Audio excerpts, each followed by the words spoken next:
So, mate, we've had a wee discussion, haven't we? We have had a little discussion. Off air. Off air. Was it a heated discussion? It wasn't, was it? We were pretty much we're in agreement with each other. Yeah. So, here we go. Now, I tell you what, before we even start, if you have any disagreements or agreements... Send those to Toby, because I know exactly what he's going to say. Send it to me. No, can you let us know on either the Super Rugby Podcast at gmail.com or...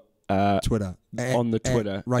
Super Rugby Pod. Super Rugby Pod. Come on, mate. You deal with it or not. Number one, who have you gone for?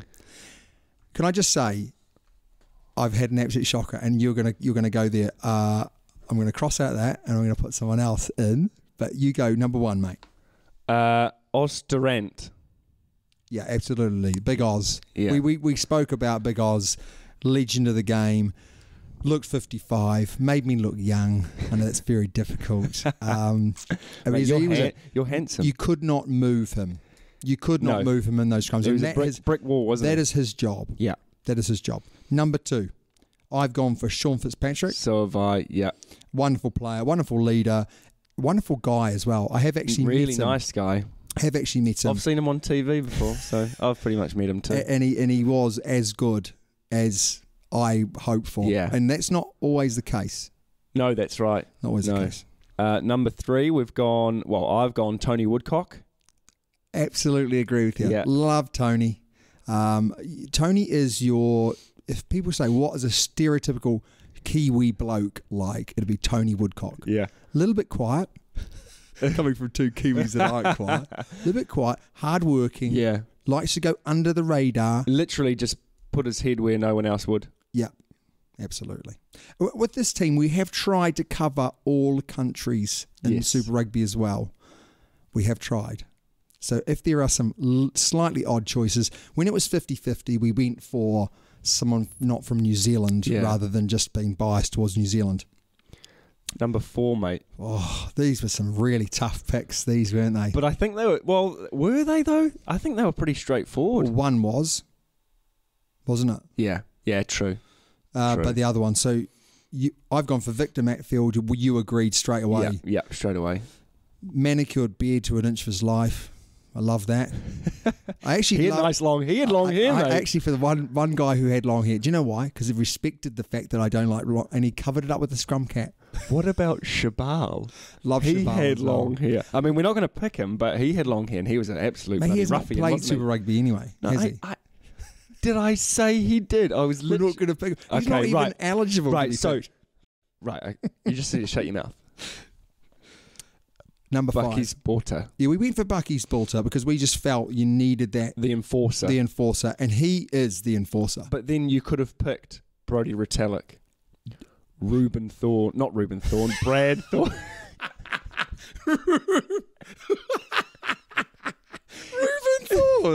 He was a good player, mate. He was a good player, but he wasn't that good.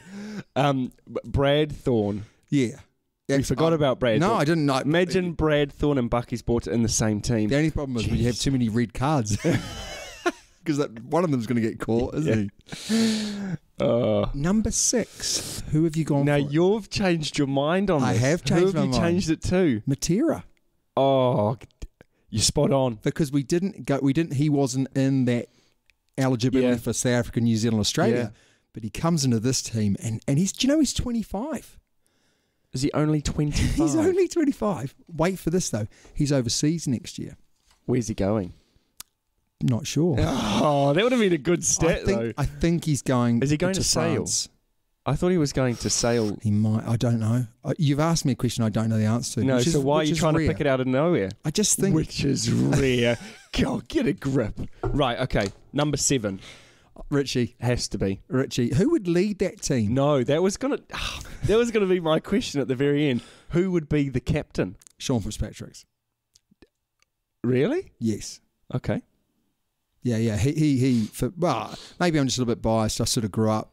Richie was a great player and led by example and set high standards for the All Blacks. He also changed the culture a little bit when it was going slightly south. What about Victor Matfield? No, I just don't know him well enough. I don't know him at all, mate. I just know his name. He also led by example, didn't he? Oh, without doubt. Yeah. Just the nicest guy on and off camera, apparently, that you could ask for as well. Really? 8. Kefu? Oh, yeah. Now, this was a tough one, and this was one of those ones that kind of go 50-50. I also said Zinzan Brook, but then you shunned that pretty quick. No, I just thought that Kefu has had so much impact. He had a good running game too, didn't he? Great running game. Yeah. Oh, just a fantastic player. Zinny, amazing. Kieran Reid, fantastic. But we're going to give it to Kefu. We were 50-50 on it, and we just gave it to Kefu. Yeah.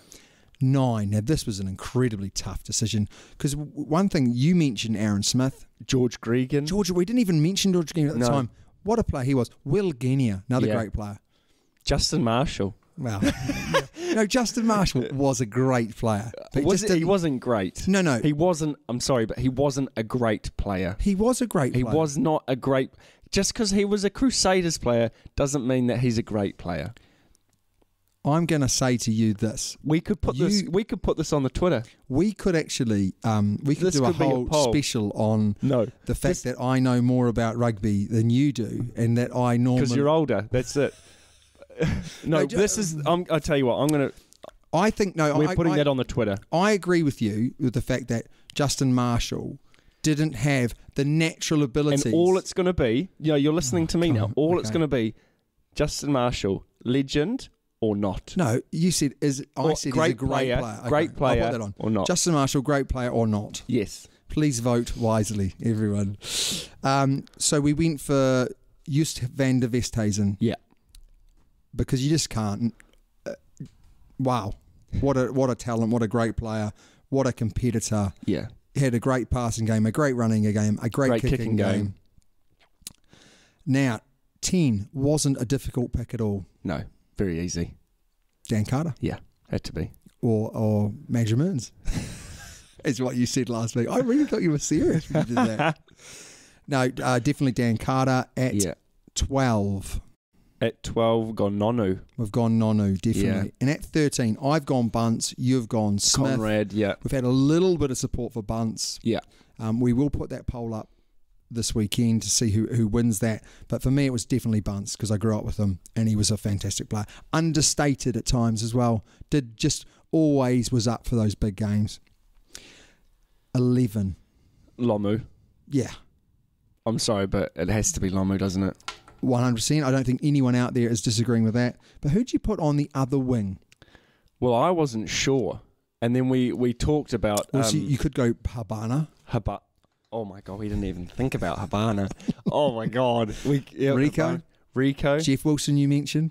Terrible shot. I've gone for David Campese. Yeah, we've both put that in. Now, what I loved about David Campese was that he did a few things that were just like, sort of just so cool. Well, quirky. One, he used to play sometimes on the right wing, sometimes on the left wing, but he'd always wear 11. Loved that fact. He also was kind of the first guy not to go and sort of stand opposite the haka, and he used to go and kick balls down the other end. Did he really? Yeah. And the fact I wonder why that was. He was scared, mate. Now, I can't remember the name of the winger at the time. He was a big fella. Can't remember the name. Inge the Winger. Inge the Winger. Yeah. A good story, I think. Oh God, here we go. Before the Bledisloe Cup. If you've got plenty of time, then you'll listen to the whole story. If you don't, just fast forward a little bit. So Inge the Winger, before the Bledisloe Cup, sent David Campese, right, a poster of him, but just half of it, so the bottom half. Right. So he sent it in the mail to him, so that he opened up his mail and he had half of Inge the Winger, right, the bottom half, which was pretty impressive. He's a big lad. And then the day before the game, he sent him the top half. Was he clothed? Imagine that. Starkers. That might have been really impressive. So I've gone for, Dave Campese. I've tried to spell his name. I won't be putting that on Twitter.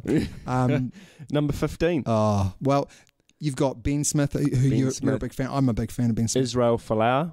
Or Christian Cullen or Andre Joubert. I'm Christian Cullen. Yeah. Had to be, didn't it? I love Andre Joubert, but Cullen, amazing. Falau's pretty close, though. Folau, sorry, yeah.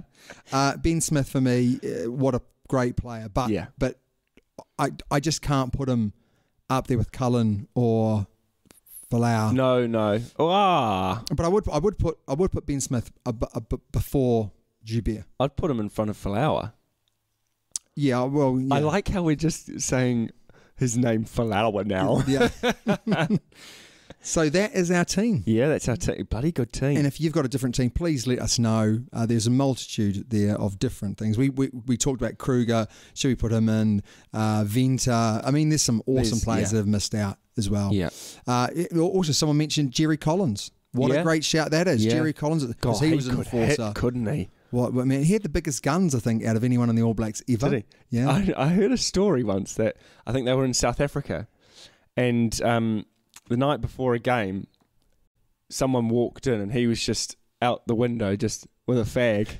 I think he was quite a heavy smoker. I got a great story about Jerry Collins. Oh, okay.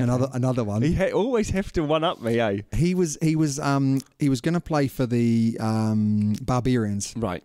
He was over to play for the Barbarians, and he was in the pub, and some bloke walked in and said, "Oh, hi, Jerry, a big fan of yours. Can you come play club rugby for my team tomorrow?" And Jerry was, "Oh yeah, I'll come play. You know, what forms do I need to fill in?" He goes, "Oh, you just fill in a registration form when you get there." Yeah. So anyway, the guy turns up to to his club, and he's like, "Oh, lads, you would not believe who I saw yesterday. I saw Jerry Collins, and he said he'd come and play for us." And they're all like, He turned up and played for them. Did he really? And then he wore their socks when he played for the Barbarians. No, he didn't. He did, yeah. Which country was this in? In England. Really? Yeah. I have no idea what, it's a story. Oh, that's a great story. Great story. And that shows actually the quality of the man. He just wanted to play some rugby. He just wanted to play rugby, yeah. That's brilliant. Next up, mate, we are going to... I'm not actually quite... Oh, we're going to do the quiz. We're going to do the quiz. Come on, mate. And that will be the finish of our show. Well, we are going to very quickly go over the games that we've seen already, but we're going to do the quiz, which has been a number of weeks, about a month off, mate. Yeah? And I've got some great questions for you. Oh, God.